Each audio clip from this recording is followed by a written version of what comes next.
Hey, how you doing? Got some Freddy Krueger dolls. Freddy Krueger dolls? Did you get scared when you watched Freddy Krueger the first time? Being honest with you, when I saw it, it scared the out of me. This is bringing back nightmares. You okay, boss? I decided to come out to the pawn shop to sell some Freddy Krueger dolls that are signed. I paid around $10 each for these dolls, and I'm looking hopefully to get $40 or $50 so I can show a little bit of an investment. So what can you tell me about these, sir? They've never been out of the box except to be signed. This one was out of the box. It's signed underneath the belly, and there's a pull string on the back. That's creepy. This one has never been opened, and it's signed there. Were you scared to meet Freddy? No, nice guy. Robert Englund played Freddy Krueger. The fact that he signed these dolls is kind of cool. Nightmare on Elm Street has become a cult classic. I think every teenager in the world has seen this movie. I remember watching it when I was about 6. That's probably what's wrong with you today. I never understood horror movies. If you want horror, have a couple of kids. What are you wanting to do, sir? Pawn them, sell them? I like to sell them. Yeah, well, I'm not much of a Freddy Krueger doll collector. I'd go 40 bucks for them, guy. That would be That's about for both top. of them? Yeah. They're signed. They've never been out of the box. They're running for 45, 50 bucks a piece online without a signature. I'd push it to 50. I ain't going no higher than that. All right, we got a deal. That'll work for me. I'm happy.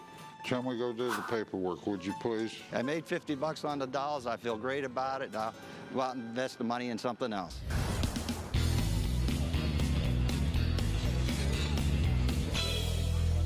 So what do you got here? I've got a book about the vampire of all vampires, Mr. Dracula himself. And it's also autographed by the original creator and author, Mr. Bram Stoker. It's worth money. Lots of money, I hope. I decided to come to the pawn shop today to sell my autographed copy of Bram Stoker Dracula. The kids are going to college. I need money. How'd you get it? I bought it at a charity auction. Okay. You mind me asking what you paid for it? Less than what you're going to give me for it. All right. And this is the guy that put Dracula on the map. He didn't invent the vampire, though. That's been around for years and years and years. The interesting thing about the book is that the original idea came from Vlad the Impaler. Bram Stoker made him a vampire, but the real Vlad the Impaler impaled over 100,000 people on the way into a city. I don't know. That's weird in my book. I don't have any idea. You can imagine just the smell of that. Awful. Bram Stoker pretty much invented the modern-day vampire story. The vampire genre is huge these days, and that wouldn't happen if we didn't have Dracula first. It's all original. No torn pages. Yeah. Everything's in good shape. So what do you want to do with this? I'd like to sell it. Any idea on how much you want? Around $15,000. Problem is, you don't have a first edition. Those first editions were printed in Europe. If it was a first edition, what you're asking for all day long. And I don't know what his signature's worth. Signed copies of this book go for crazy amounts of money, so it's worth getting checked out. Let me get my buddy Drew down here to check out the signature. Okay. And once he does that, then we'll work on some numbers. Okay, good. I'm really excited that he's bringing an expert to try to authenticate the book, to see if it's real, where I can get my money. Dracula book. I got an American first edition, allegedly signed by Bram Stoker. Wow, how about that? The guys usually call me down when they have questions for signatures in books, documents, or any type of memorabilia. Bram Stoker actually wrote over a dozen books, but this is by far his most famous book. I mean, how many movies have been made about this? Yeah, I mean... It was actually not the original book. There was a book apparently written 30, 40 years beforehand, and it never caught on like this book. It's definitely the most famous horror book ever written, no doubt about it. Well, what do you think, Corey? The signature may not be authentic? You know me, man. If it doesn't have paperwork with it or anything, I call you. Well, let's take a closer look at the signature and see if it's authentic. Okay. If the signature's authentic, it's going to be worth a lot of money. One thing that's interesting is before the turn of the century, he would write his capital B in kind of like an arm type shape. The upper stems get the little switchback type loops here, T-bars. Well, let's see. This is authentic. There's no doubt in my mind. Good. No doubt. It's a autographed copy of Bram Stoker Dracula. One of a kind. I'm really excited. Let's talk numbers now. You know what his signatures are going for? The condition of the book is not very good. Pages are not missing, but there's a lot of wear. If I had to put a retail on it, really, I would have to say $4,000 or $5,000. Okay. Absolutely. Appreciate you coming down, buddy. Yeah. Thank you. Thank you. Take care. It's not the 15 that I was hoping for, but make me an offer. I want to say $2,000. A little more. How about 3,000?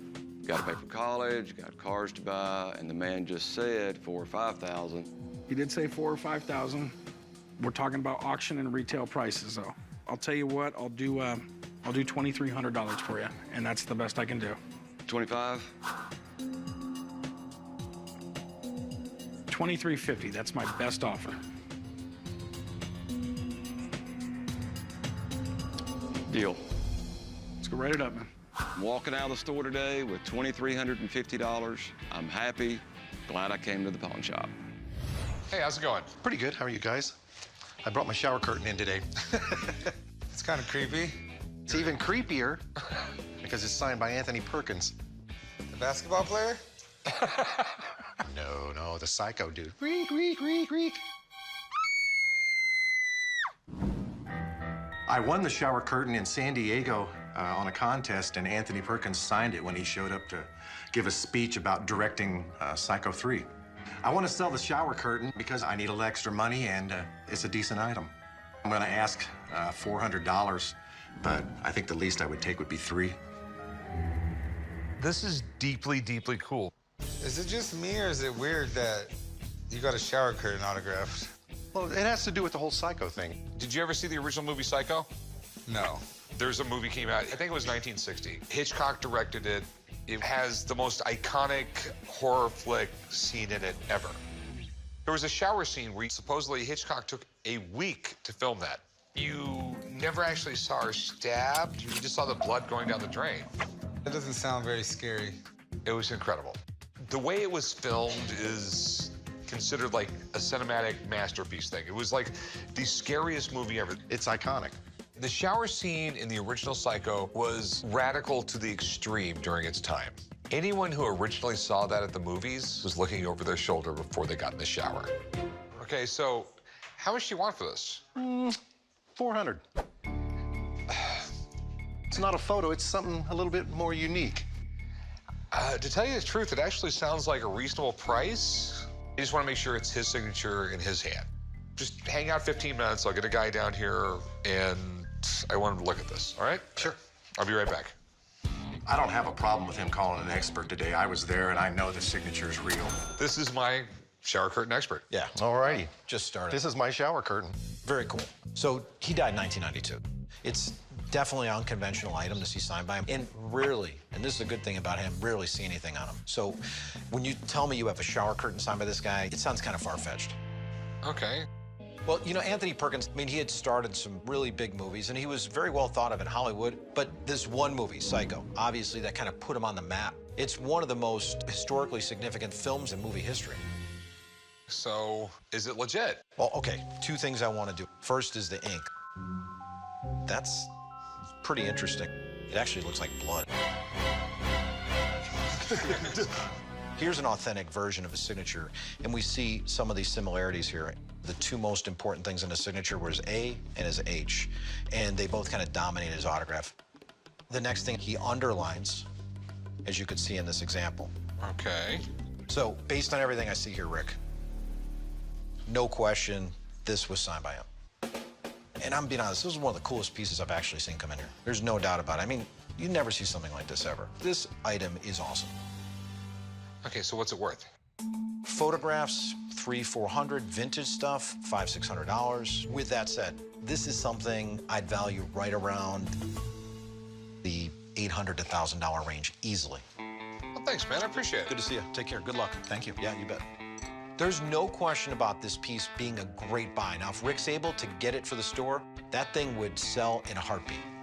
So, 400 bucks, it's a deal. Would you be willing to go 6? Well, you wanted 4. Well, a little while ago. that was before I listened to your expert. God, I should have never called him in. I'll tell you what, I'll go 500 bucks. 500? Hold on. What do you think, Mother? I don't think Mother likes your bid. Would you go 550? I still have to get it framed up. I still have to do a lot of stuff to sell it. 500 bucks. I think Mother will take your offer. Cool. Write him up, chum. I don't know what Mother's doing, but come on, let's go. Thanks. I think Mother's pretty ticked at me for settling for such a low price, but I'm gonna take the money and buy myself some new musical instruments. Got a vampire defense kit. Wow. Hey, Rick, What? check this out. What do we got here? A vampire defense kit. All right. It looks like a real kit for killing vampires. And these things aren't supposed to exist. Look, you can't see yourself in the mirror.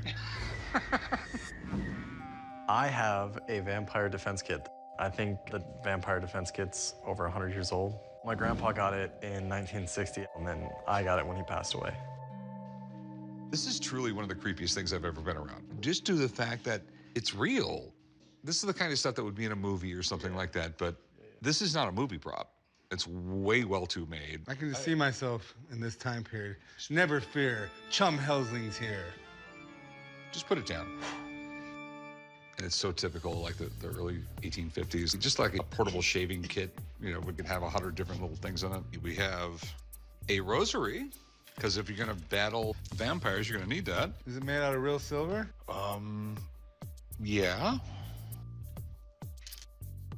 So I don't get it. A wooden stake will kill a vampire, but it has to be a silver bullet. How come a stake doesn't have to be made out of silver? Because there's no such thing as vampires. Everyone knows there's vampires, Rick.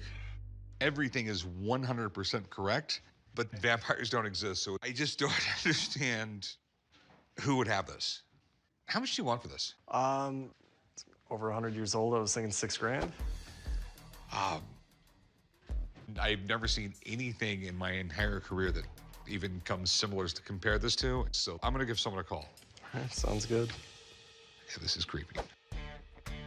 I bet you this is the guy who hunted vampires. He looks like a badass to me. He's even got a fanny pack on. Oh. I've never seen anything like this in my life. This thing is fantastic. The term for this is a vampire defense kit. I mean, would someone really just have this made up as a joke, or? Well, 1880s, 1890s. This is like the apex of the Victorian fascination with spirituality. You had famous people in society who believed in vampires. It was fascination with the occult. Okay. Let me take a look at the guns. So the pistols are a matched pair, and they do date from about 1840 to about mid-1850s. That is a big barrel. That's at least a 50 caliber. Well, you're hunting vampires and werewolves. Yeah. I wonder if this has like holy water or something in it. Ether. Okay. Chum, smell that real quick. I'm kidding, dude. And this is a letter, November 1890. Dear friend, signed Arthur. I can't read that. All right, well, so there's a little bit of paperwork with it. In today's money, this would have cost $10,000 or $15,000. Oh, easily. The last one of these that was publicly sold at a major auction house sold for over $25,000. All right. Thanks, man. I'll call you if I get this. If you get this, please call me, because I want to do more research on it. All right. And maybe shoot the guns. I'm really intrigued by that letter. I'd like to research it just a little more, because maybe it could really unlock the mystery of how this set came to be. All right. What will you take for it? I mean, he said 25, so I think I'd be comfortable with 20. Okay, first off, anyone else would have just gave you the $6 grand. I appreciate that. I'll give you 15 grand. The 20 guys in the world that want this aren't gonna randomly pop up in the shop. Did You go maybe 18.5? I'll tell you what, I will give you 16 grand. I'm not gonna go any higher. I have to take something like this, sometimes have to wait years to find the right auction to put it in. So 16 grand's it.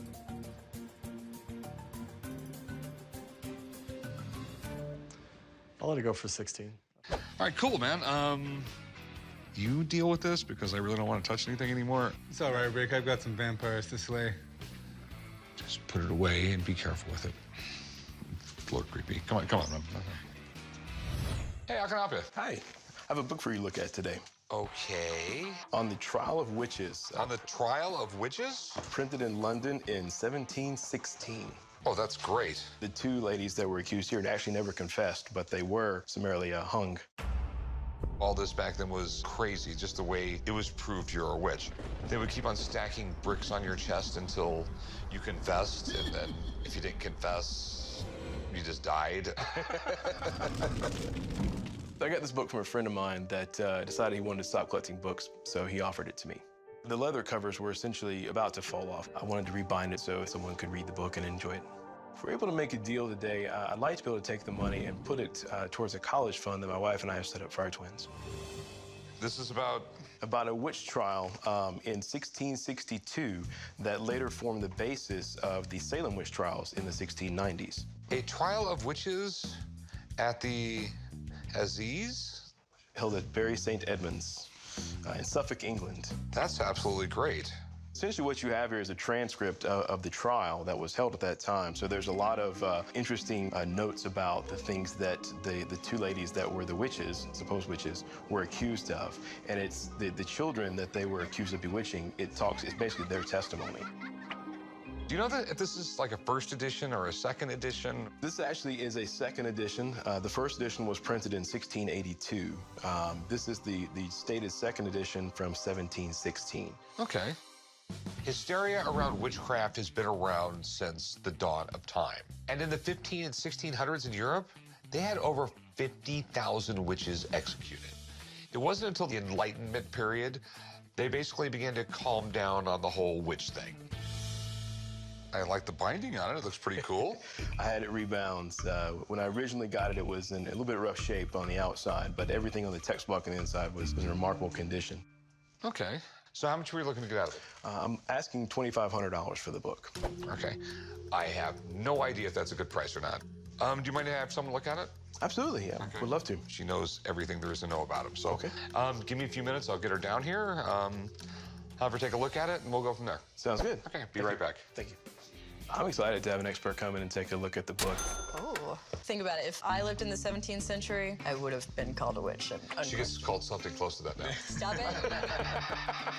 Would you like this evaluation? Or... Yes, I would. Just, right. And don't cast a spell on me. All right. So, the trial of witches. This trial right here was a landmark case because Cotton Mather used this as the authority to say, we will use spectral evidence in the Salem witch trials. Okay. Spectral evidence is essentially dreams. The people who are being tortured by the witch, they can point to that person and say, oh, that was the person I saw in the dream.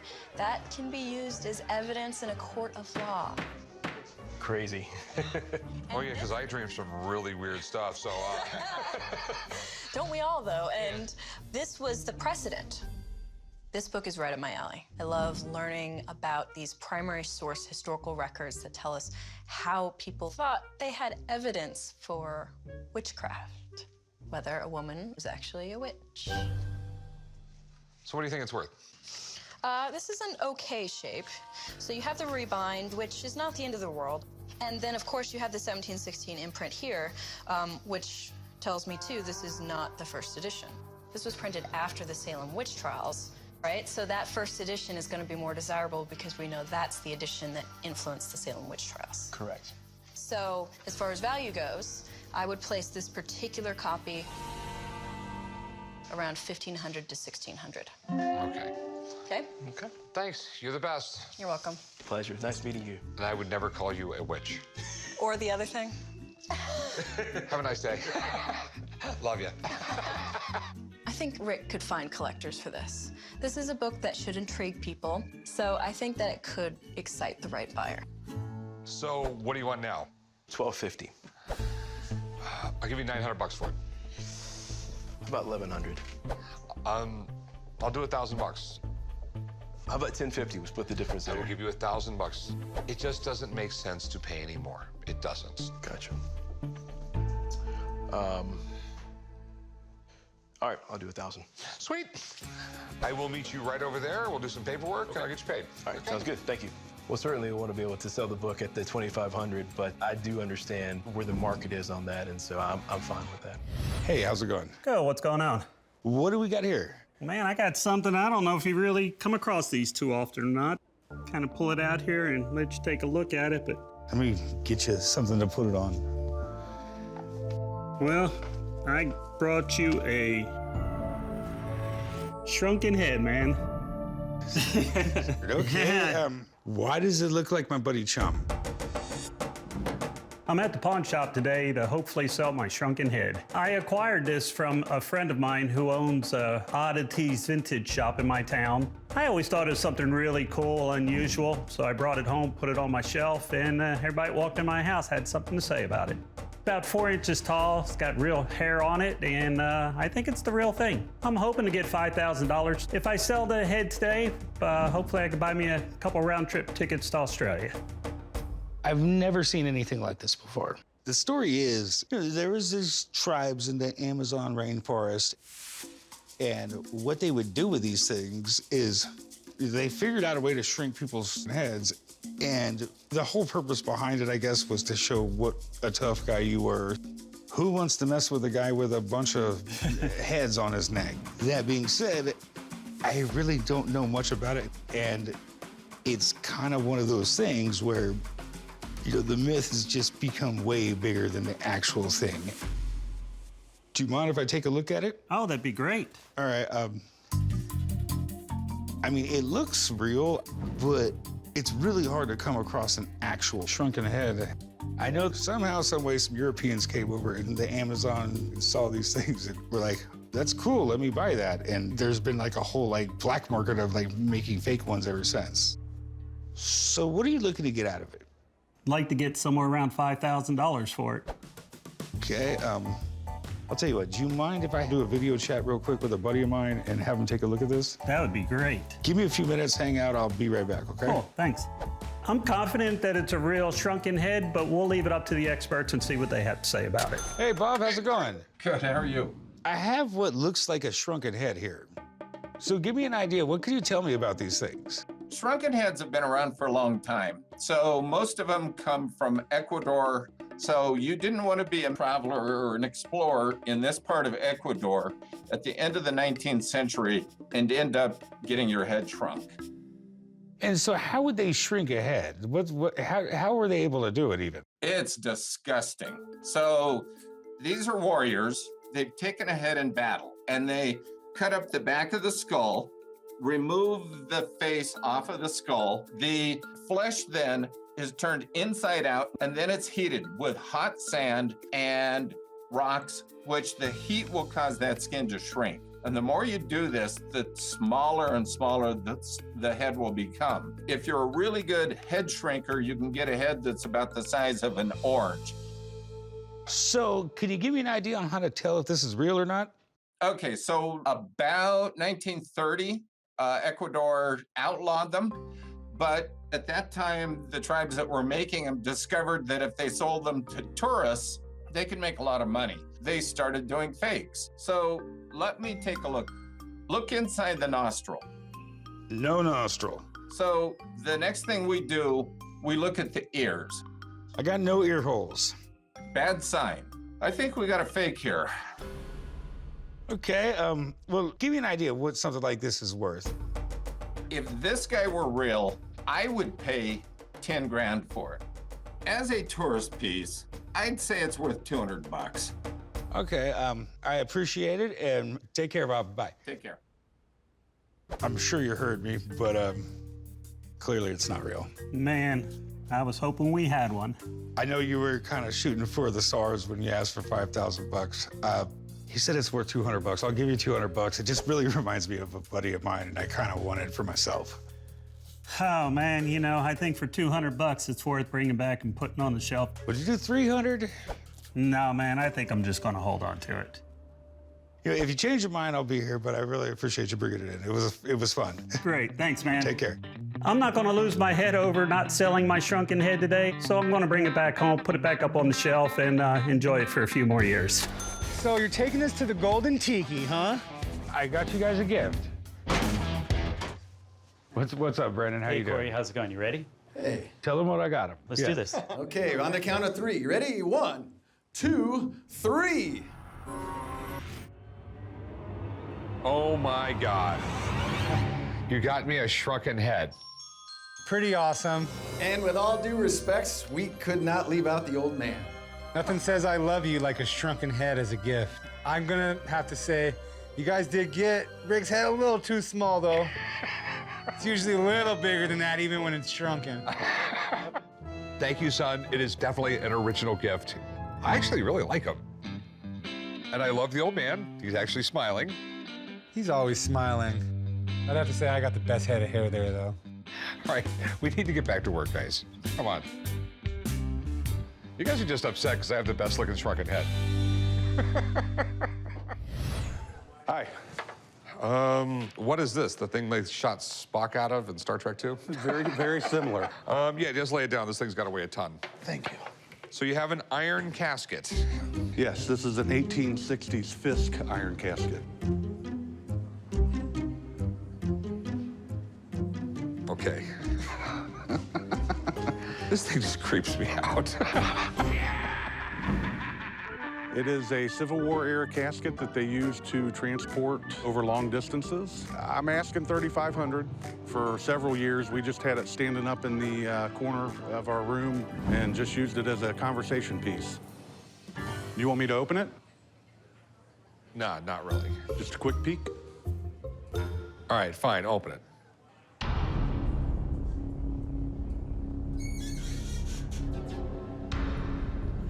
Oh my gosh. I think it's a watermark. Sure it's a watermark? I'm pretty sure. Okay. Yeah, you can close it up. Deeply creepy. I can't believe these things are so collectible. So where did you get this thing? I work for a funeral home, and my boss was emptying out the storage area. He asked if I wanted it, and I said, yeah, I'll take it. Okay.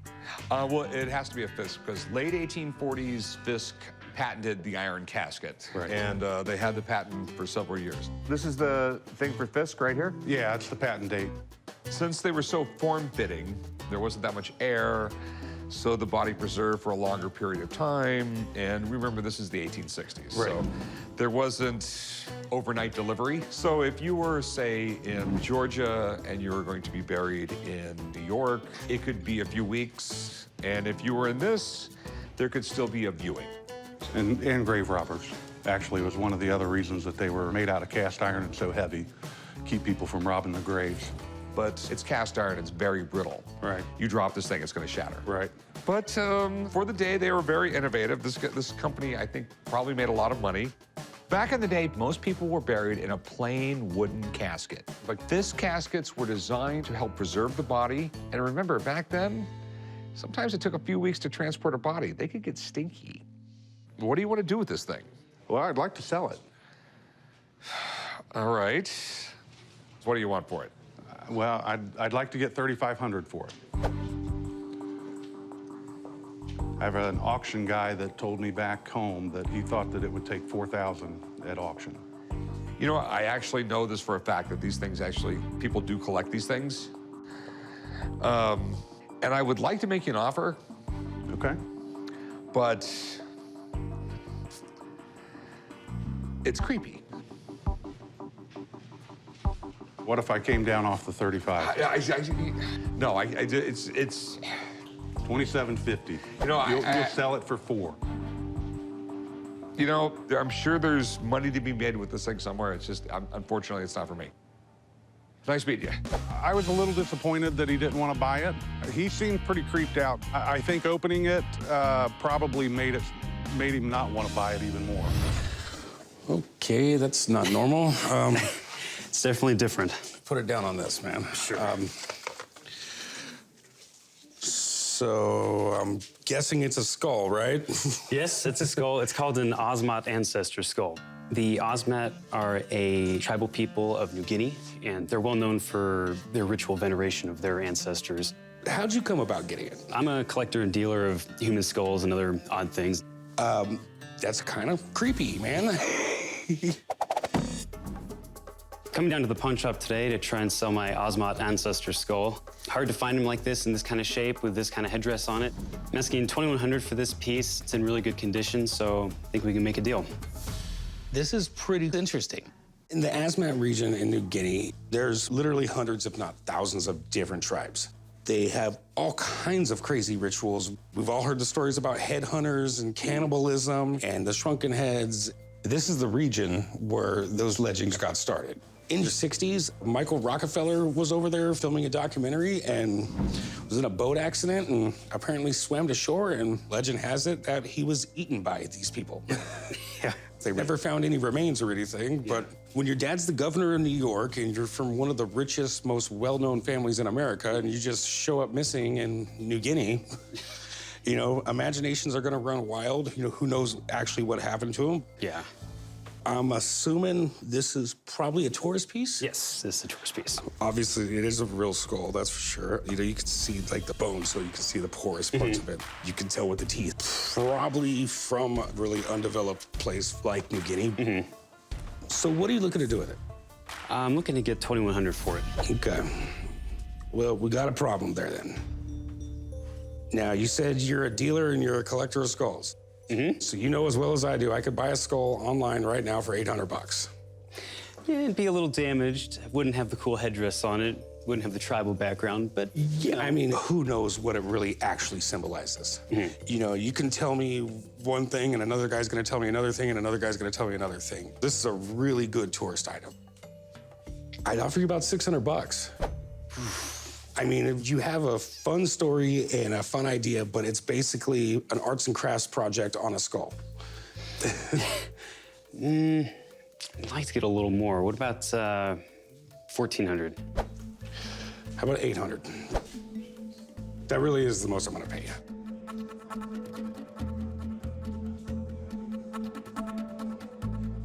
I still think it's low, but you know what? I'll just take it. 800? 800. Cool. Deal. Meet me over there. All right. Settle on 800. It's a little less than I was looking for, but I'll just put that money towards more skulls. What the is this? I'm here today to hopefully sell my Native American totem.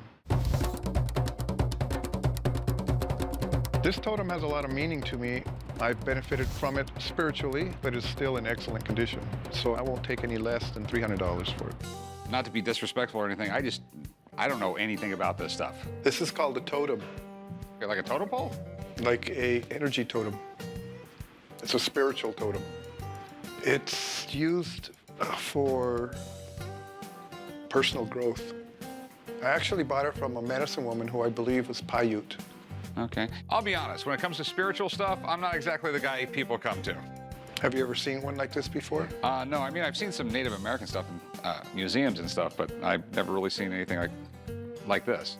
I mean, is this a chicken leg on it? It is. Each particular part has a purpose. So how does that work? It's emanating energy. How much did you want for it? Well, I paid $350 for it, so I'm wanting to get around that. Okay, I mean, just to be honest with you, I can't even tell you if this is in good condition or bad condition. I just don't know. Well, in my opinion, it's in good condition. Okay, like I said, I'm just not an expert on it. It's made by a medicine woman. Do you have any paperwork with it or anything like that, or? I do not. Okay. Right now, I don't know what to think. I couldn't tell you if this was the Sistine Chapel of totem poles or complete crap. I just don't know. I have to have someone look at it and tell me what it's worth. Well, it's made by a medicine woman. Okay. Something like this, I just don't know. I do know a girl who does, and I wouldn't be able to purchase it until I talk to her. I would appreciate that you would. Okay. That way you would know the value of it. Okay. I know totems are an important part of Native American culture, but there's no way I can put out any money until I bring an expert in. Christina, what's up? Oh, hey, you How's it going? Good. This is what I called you about. Wow, I'm impressed. Wow. I got it from a medicine woman. Normally, I would meet with Christina alone on things like this, but I don't know if I want to be alone with this totem. It gives me the creeps. This is really a complex sculpture. You have different elements created by a medicine person specifically for healing property. The feathers are like antennas. They reach out to you, the owner, wherever you are, give you information, take in information. If Christina says this thing's special, I believe her. I just don't get why. So is it in good condition, or? The answer is yes, but it's never perfect. A totem sculpture, it doesn't have to be perfect. It is with spirit, so it's alive. If you look at its eyes, it really connects with the owner. So I'm really excited to see this, and I'm surprised to see this. This is unique. So how can you tell that this thing's authentic? You have to trust me on this one. Do I trust Christina? Yes. Do I have any idea what she's talking about? No. So how much would this thing be worth? I would estimate around $400. Okay. Well, thanks. Thank you. If I was in the museum business, I would hop all over this totem. But being in the pawn business, I got to make a profit on everything I buy. I really appreciate it after everything Christina's told me about it, but I just don't have the clientele for it. But there's love and spiritual energy in this piece. And I can appreciate that, but there's just no way I can make money off that. It was nice meeting you. I mean, I got a real education here. What we got here, son? Kind of an interesting little collection. Prosthetic eyeballs. Whoa. You match up the color to your existing eye, and you just pop them in. That looks freaky. Yeah. Well, it's better than having a big hole in your head. Coming to the pawn shop today, try and sell my collection of 400 plus hand-blown glass eyeballs. Hoping to get about 10 grand for them. Least I'll take's 2,500, so see what we can go from there. It's an interesting collection. How did you acquire it, son? From my dad, who's in the optic business. They're all hand-blown glass, 1890s to 1939. I think they're real interesting for how old they are. I mean, having to have all the detail in them. I mean, you got the veins and everything in them. Back in the day, they didn't have no OSHA or no safety regulation. They had a lot of accidents. You use this instead of an eye patch. Nowadays, glass eyes are not even made out of glass. They're made out of plastic. In fact, they hadn't made them out of glass since around World War II. This looks like a doctor's set. You got different sizes and different colors to match the eye that you have in your head. Tell me what color's my eyes. I can't never see them. They're always closed. Oh, they're blue. This is definitely something you don't see every day. But who in the hell are you going to sell them to? Most people's going to find them creepy. So what are you trying to do with these, son? I'd like to sell them. How much are you trying to get out of them? Go and buy some stuff I found online. They're all $25, $30 a piece individually. At 30 bucks a piece, you're talking about 12 grand here. I was thinking more like 100 bucks. This deal probably ain't gonna happen. They're not that valuable. They made a lot of them and they never wore out, so there's still a lot of them out there. They're just a little bit freaky. Freaky? This is Vegas. You get people buy kind of stuff like this all the time. No, not really. We're gonna pass, friend. I thank you for bringing them in. No problem. Thank you very much. Turned out a little too freaky for them to have in their store, but I'll try and sell them off somewhere else. Someone's got to have a purpose for them. Hello. Hey, you're the guy, right? I'm the guy, I guess. Okay. I've got something you need. All right, that looks creepy. Aww. What is it? It's the skeletal paw of a cave bear. Okay, I thought you were gonna say Bigfoot, but I have a fossilized paw of a cave bear. I got the cave bear paw at a fossil show. I've had it for about 5 years, so I think it's time for it to move. I'm hoping to sell it for about $1,000. this is from a cave bear. Like we're talking like old, like thousands and thousands of years ago, cave bear. Pleistocene times. What times? Pleistocene? Pleistocene. Yes. This was back when cavemen were wandering around Europe, and this guy was from Romania, about 20 to 30,000 years old. Okay. Cave bears more or less died away when the Ice Age went away. They lived in caves, so when these bears did pass away, their bones got a little bit preserved because they were inside caves. Right. They were sharing the caves with the cavemen. The only way those two were sharing a cave is if the humans were the meals. Yeah. Really cool. So it's all fossilized. Yes. Is this all wired together, or? Wire and I suspect some glue. Okay. These things are definitely collectible. As a matter of fact, the whole fossil thing is sort of hot right now. There you go. You need this. So you're looking to sell this, correct? I am, yes. Okay. How much you looking for? 1,000. Okay. I have no idea if that's a great price, but I have a friend that's a paleontologist. Oh, great. So let me give him a call and have him take a look at it because I'm sort of lost here. I'll be right back. All right. This young lady right here has a cave bear claw. Absolutely. This is Ursus speleus. What? Okay, hold on. Ursus speleus? Yeah, we're going to talk some Latin. Ursus speleus is the scientific name of the cave bear. These were massive animals that ranged all over Europe and Asia. Okay. Really kind of an interesting fact about the cave bears is everybody thinks they're these big, terrifying carnivores. But studying their teeth, scientists have noticed their teeth started to change from carnivore-based diet to more herbivore-based diet. So believe it or not, these gigantic bears probably ate more vegetables than meat. But you still wouldn't want to piss them off. Oh, absolutely not. I mean, one swat of a cave bear and, break your neck. These animals are remarkable. They were the size of a Kodiak grizzly, standing 10 or 12 feet tall. I mean, I've gotten a lot of fossils over the years and stuff like that, so a lot of times, some of these are replaced. With these cave bear hands and feet, there's so much original material out there that generally it's not really worth it to fake these. But my only concerns would be any kind of damaging preservation, articulating it. A lot of people like to put metal inside of the bones. That's something I would look for. Yeah, I see the metal in there now. So that's typical. It's not ideal. I see some putty work done right here to attach all those ankle bones together. That's also typical. I don't see anything that stands out as unusual. Okay, so this is all 100% like 30,000-year-old bear. This specimen is 100% fossil. So what's it worth? Retail value?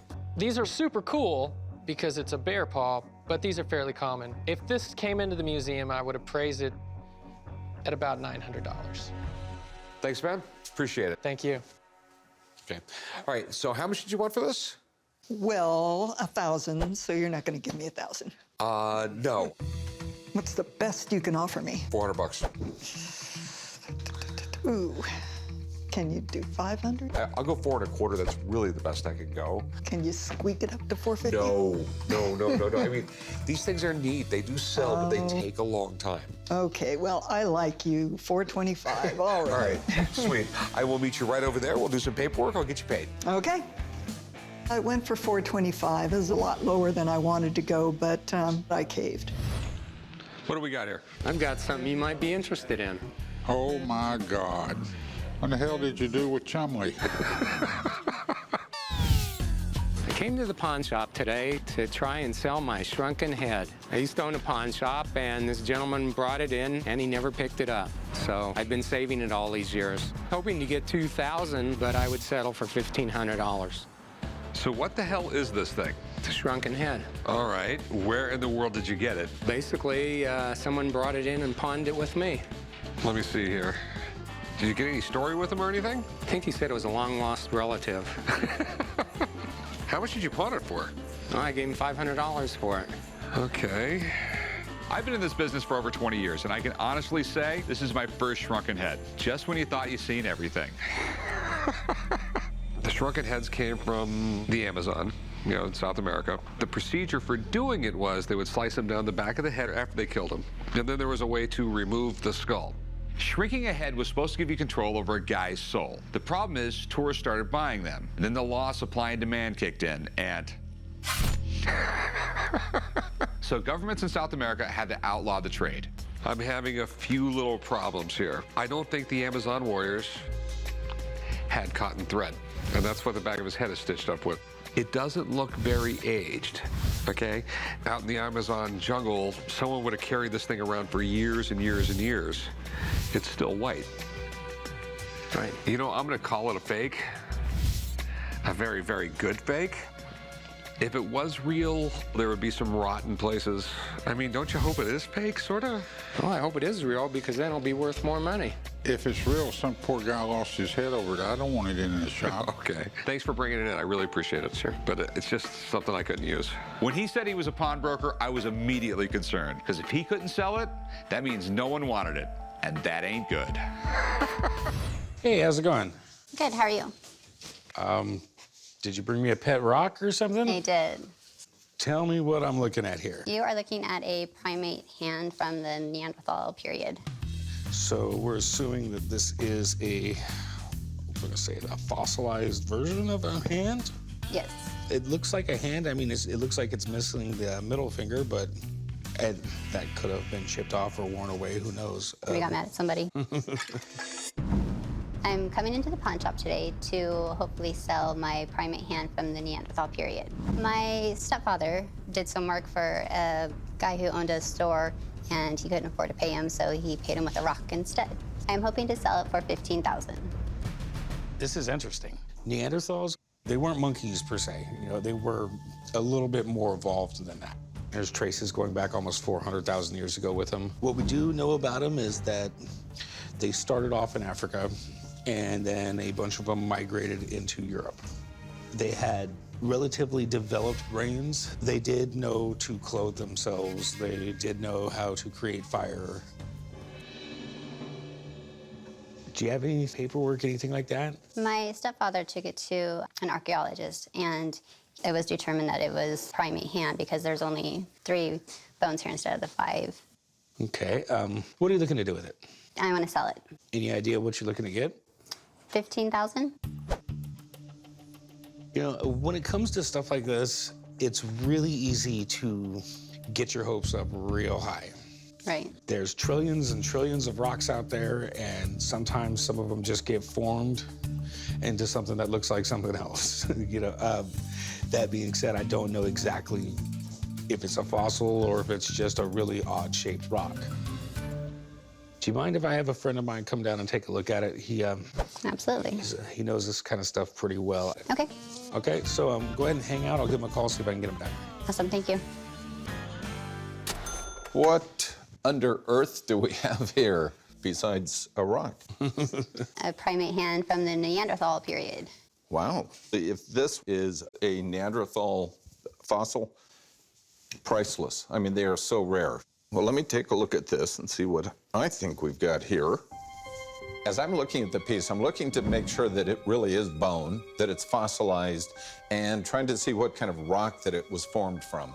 As I look at this rock, I am not seeing bone at all. I'm seeing sand. So I don't think it's a fossil per se. So we've got one of 2 things going on. It's just basically your eyes playing tricks on you. Right. Or we have an actual imprint.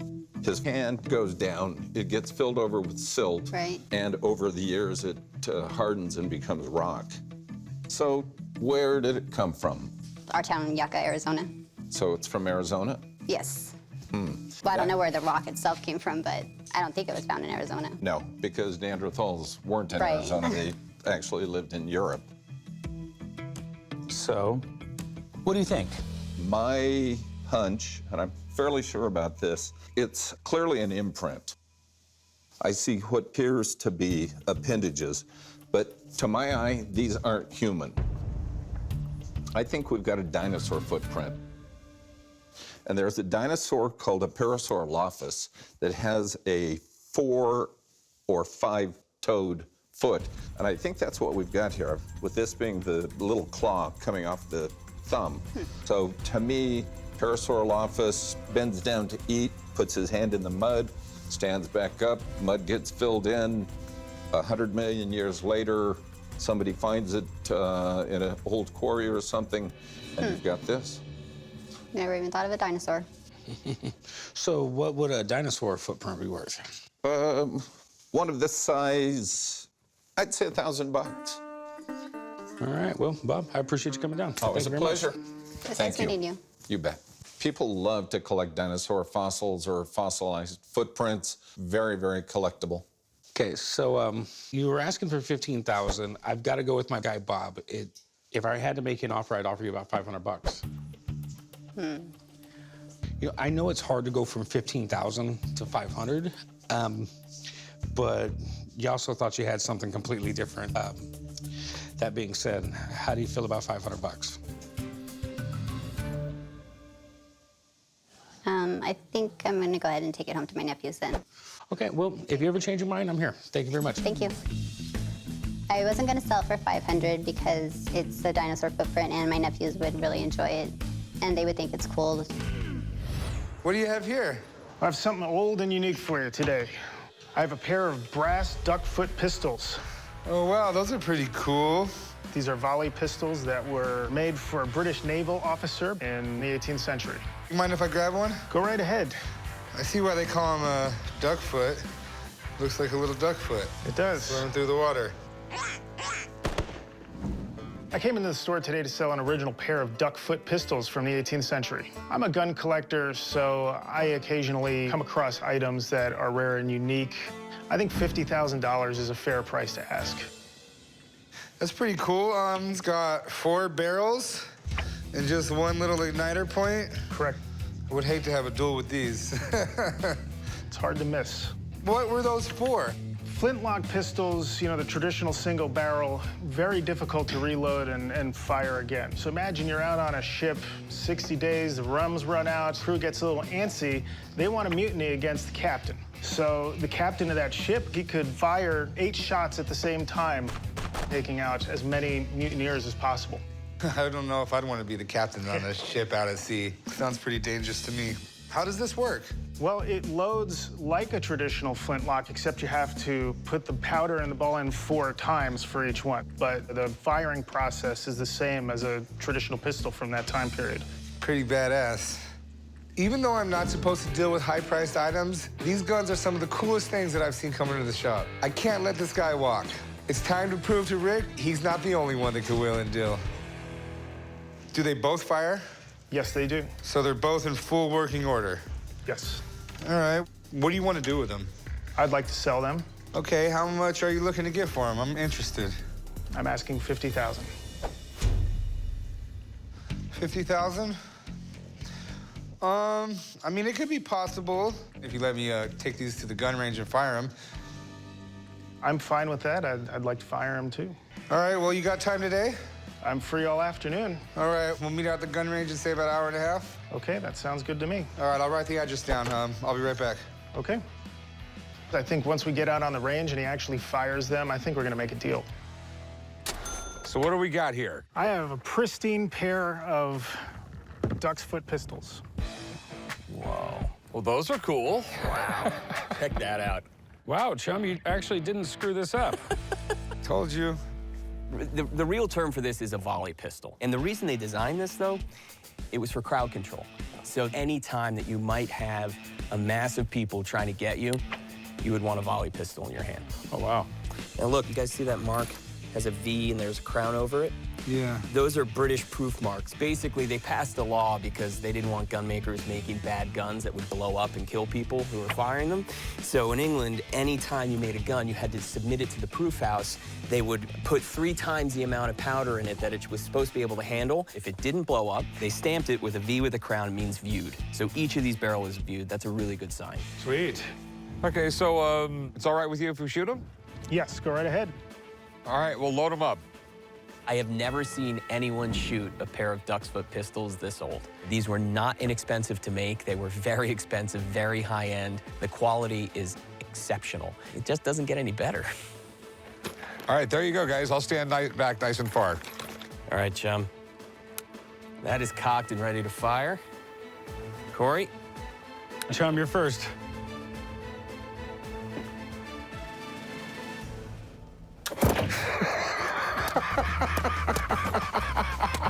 Chums didn't all fire at once. They went pop, pop, pop. Yep. Me now? Yeah. That was not what I was expecting at all. Did I hit anything? Yeah, you got a hit. Here. And you got there. That's 2, 3, 4. Oh, wow. Chum got 1,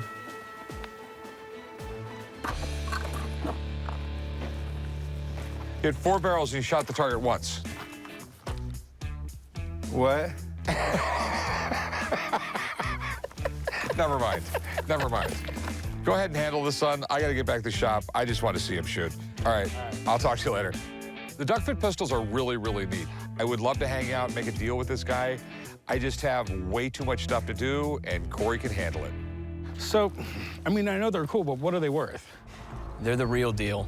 They're rare, they're really early by a known maker, and they fire.